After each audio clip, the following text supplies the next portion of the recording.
자, 그리고 십자군 전쟁으로 이어가 보도록 하겠습니다. 십자군 전쟁은 말 그대로 이슬람으로부터 우리의 성지, 즉 예루살렘을 회복하자라는 운동이 되겠죠. 그래서 유럽 각지의 십자군들이 가서 이슬람 세력과 싸우는 것이 바로 이 십자군 전쟁인데요. 이 십자군 전쟁의 가장 큰 배경은 유럽이 안정돼 있어요. 그러니까 여기 안에서의 있는 모습들이, 그러니까 9에서 11세기만 하더라도 위쪽에 있었던 노르만족, 즉 바이킹들이 내려오면서 9에서 11세기까지 막 하면서 봉건사회가 본격화됐다고 그랬죠. 중세 봉건사회가 본격화됐다고 그랬잖아요. 그리고 나서 이제 한 11세기쯤 되면서 어느 정도 안정을 찾고 있었는데 이때 SOS 도움을 요청해 오는 거예요. 교황 입장에선 1054년도에 동서교회가 분리되었거든요.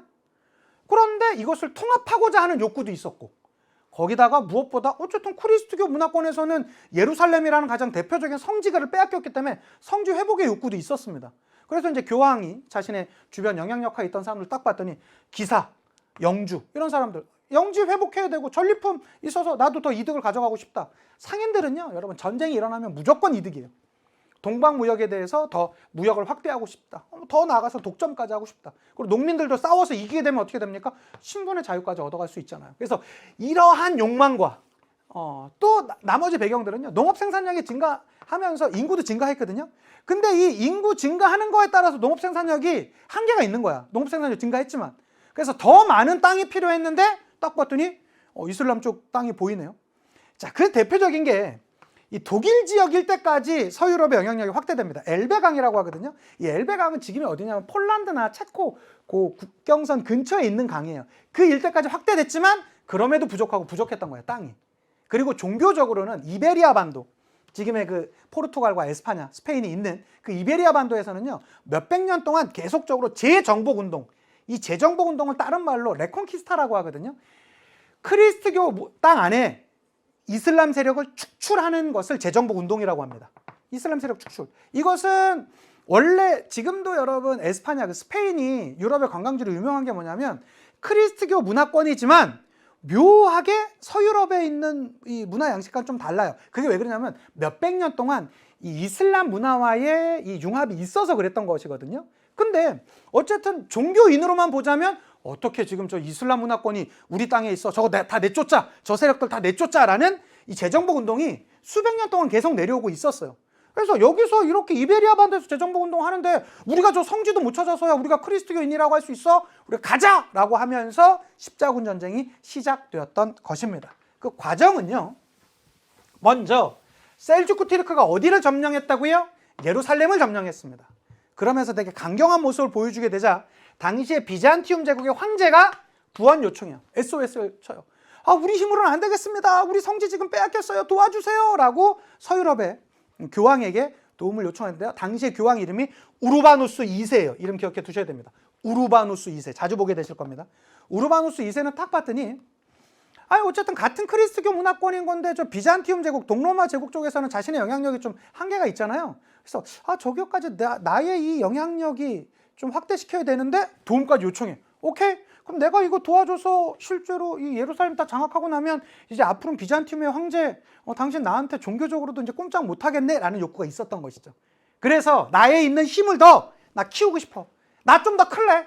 나 좀 더 키울래? 클래? 해서 클레르몽 공유회. 그래서 클레르몽은 아닙니다, 여러분. 클레르몽에서 클레르몽은 지명이고요. 여기에서 종교회의를 한 거예요. 이걸 우리가 클레르몽 공유회라고 하고요. 나 좀 더 힘 키울래? 클레? 이 클레르몽 공유회에서 십자군 전쟁을 선포했던 것입니다. 그 이후 약 한 200여 년간 7차 내지는 8차에 걸쳐서 십자군들이 전쟁을 벌였던 것이죠. 우린 이것을 십자군 전쟁이라고 합니다. 이 지도 잘 봐주셔야 됩니다. 선생님 7차, 8차 너무 힘들어요. 다 기억할 필요 없어요. 딱 두 개만 기억하면 돼요. 몇 차와 몇 차? 1차와 4차. 이 두 개만 기억하시면 됩니다. 첫 번째, 1차입니다. 1차는 쭉 모여가지고요. 유럽에서 자 가자 하면서 들어가자 이러면서 쭉 들어와갖고 어디를? 예루살렘을 장악합니다. 이게 이른바 1차 십자군이에요. 예루살렘 왕국을 성립했습니다. 1099년에. 그래서 1차 십자군은 1096년부터 1099년까지 있었고요.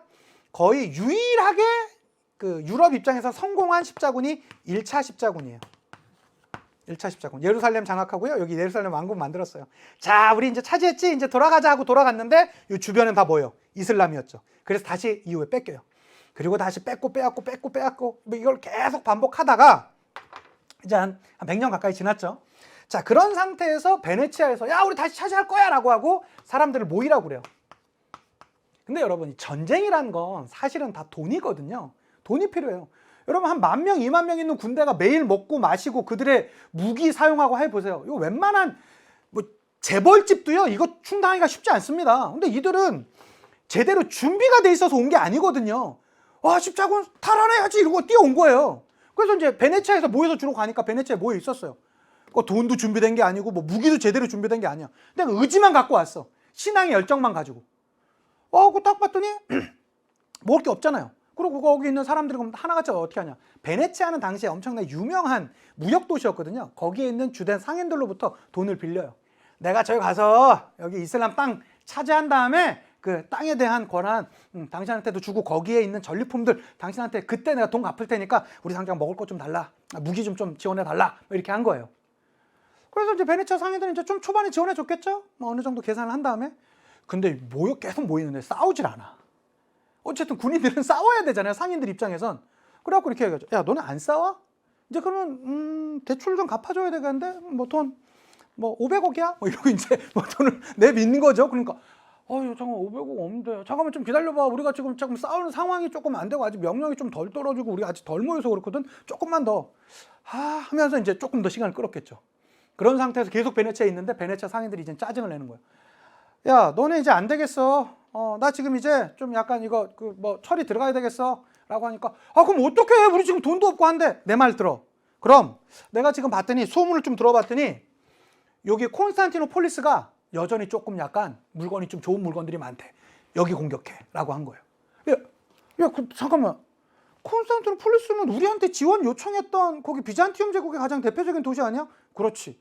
근데 우리가 같은 크리스교권인데 우리가 예루살렘 차지하기 위해서 왔는데 여기를 점령하라고? 이거 좀 그렇지 않아? 그럼 돈 갚든가 라고 얘기해요. 그 돈은 없지. 그럼 공격해! 해서 공격을 해요. 이게 우리가 알고 있는 4차 십자군이에요. 1202년부터 1204년까지. 그리고 요 일대를 장악해서 무슨 제국을? 라틴 제국이라는 제국이 1204년도에 만들어져요. 가장 변질된 십자군. 성주 회복을 합니다. 거의 유일하게. 예루살렘 왕국까지 만들어요. 그래서 요 용어 정도는 기억해 두시면 좋습니다. 1차 십자군이에요. 그리고 나선 다시 쓱 헤어지죠. 그리고 나선 뭐 2차, 3차 뭐 있었지만 제대로 된 성과 없었고요. 4차 십자군에서는 가장 변질된 십자군 어디를 공격한다? 콘스탄티노폴리스를 공격해요. 점령해요. 그리고 라틴 제국을 세워요. 그래서 요 1차와 4차 사이에 있는 3차 십자군이 제가 아까 강의 초기에 말씀드렸던 킹덤 오브 헤븐의 딱 그 배경이에요. 킹덤 오브 헤븐의 그 마지막에 보면 왕이 딱 와갖고 그 줄리앙한테 그 올랜도 블룸한테 우리 성지가 저기 있다는데 갈까? 이렇게 같이 얘기를 해요. 그랬더니 난 안 가겠습니다 하고 나오는 그 왕이 그 이 서양 역사에서는 가장 유명한 그 사자 심왕이라는 바로 리처드 왕이에요. 이 리처드 왕이 참 그 사람은 재밌어. 이 이슬람에서 보면 여기 킹덤 오브 헤븐의 그 리처드 왕이 이제 마지막에 나오는데, 그러니까 이 킹덤 오브 헤븐 자체는 그 발리안과 이 살라딘이 싸운 건데요. 원래는 살라딘의 최대 라이벌이 그 리처드 왕이에요. 어마어마한 그 심장을 가졌다 그래서 사자 심왕이라고 불리는 그 왕이거든요. 뭐 사자왕 내지는 사자 심왕이라고 불리는데 서로 간에 서로 되게 존중을 해요. 그래서 막 싸우다가 저기 떨어지면 말도 보내주고요. 막 서로 뭐 얼음도 보내주기도 하고 막 그 자신의 주치의를 보내주기도 하고 막 이럴 정도의 서로 간에 이 최대 라이벌이지만 참 잘 싸운다. 살라딘 너 멋있다. 아니야 리처드 네가 더 멋있어. 그러니까 서로 최대 죽이려고 싸우지만 서로 인정해주는 약간 좀 뭐 신사의 전쟁 뭐 이럴 정도로의 그러한 모습이 바로 그 3차 십자군이라는 내용이었었고요. 요 킹덤 오브 헤븐은 그거보단 조금 앞의 배경인데 뭐 약간의 각색이 많이 된 그런 내용들이 되겠습니다. 일단 제일 중요한 건 1차 십자군과 4차 십자군 요 두 개 내용들 반드시 기억해 두셨으면 좋겠습니다. 자, 이런 십자군의 결과 어떻게 되겠습니까? 교황의 권위는 땅에 떨어지죠. 사실은 그 십자군 전쟁, 그 킹덤 오브 헤븐에 보면 막 그런 내용들이 나와요. 이교도를 죽이는 것은 우리가 천국의 권한을 확대시키는 것입니다. 하나님께서 명하셨습니다. 이교도는 학살해도 됩니다. 막 이런 게 이 영화 내에 계속 나와요. 근데 여러분, 이게 말이 됩니까? 아무리 종교가 다르다라고 해서 죄가 없는 사람들을 학살하고 이런다라는 건 사실 말이 안 되는 것이죠. 그래서 오히려 이 킹덤 오브 헤븐이라는 영화는 그러한 생각을 갖고 있거나 과거에 그랬던 역사를 다시 한번 비판적으로 바라보는 그러한 모습을 보여주는 것입니다. 어쨌든 교황이 하나님께서 승리를 우리한테 약속하셨다라고 했는데 졌잖아요. 성전을 탈환하지 못했잖아요. 거기다가 기사 계급 어떻습니까? 기사는요, 싸워서 이겨야 되는, 그러면 나름의 자신의 권한이 생기는 집단 아닙니까? 근데 졌잖아요. 그렇게 되면 어떻게 돼요? 상대적으로 왕권이 성장해요. 그리고 또 하나, 동방무역이.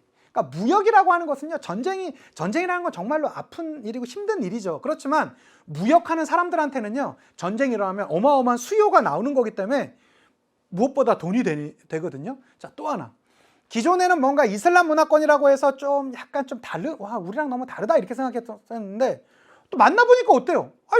그 사람들도 똑같이 먹고 똑같이 생활하고 물도 마시고 이럴 거 아닙니까? 그렇게 되면서 무역의 규모는 그 지역은 더 확대됩니다. 그래서 지중해 무역이 십자군 전쟁으로 인해서 훨씬 더 확대되는 모습을 가져오게 돼요. 또 하나, 새로운 문화에 대한 자극도 있었어요.